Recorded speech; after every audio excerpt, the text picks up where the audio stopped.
અમદાવાદ જિલ્લાના વિરમગામના નાગરિકોનો રોષ આસમાને છે।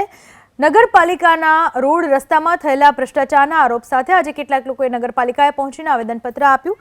સૂત્રોચ્ચાર સાથે હાથમાં પ્લેકાર્ડ લઈને પહોંચેલા નાગરિકોના નારા અને પ્લેકાર્ડનું લખાણ ઘણું સૂચક અને ચર્ચાસ્પદ બન્યું।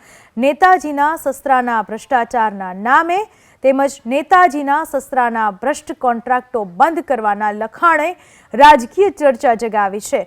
જો કે કયા નેતાજીના સસરાએ ભ્રષ્ટાચાર કર્યો એ મુદ્દે પ્લે કાર્ડમાં કોઈ સ્પષ્ટતા નથી, પરંતુ નામ સ્પષ્ટ ન હોવાના કારણે કેટલાક પ્રામાણિક નેતાના પરિવારજનો અને ખાસ કરીને સાસરિયાવાળા આ મુદ્દે સ્પષ્ટતા થઈ જાય તો સારું તેવું ઈચ્છતા હોય તેવી પણ ચર્ચા શરૂ થઈ છે।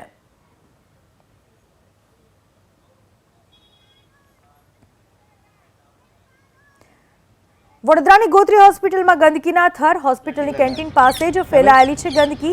આવી કેન્ટીનથી દર્દીઓ સાજા થાય કે બીમાર તે એક મોટો સવાલ છે। હોસ્પિટલના કોન્ટ્રાક્ટર સામે કાર્યવાહી કરવાની પણ માંગ ઉઠવા પામી છે।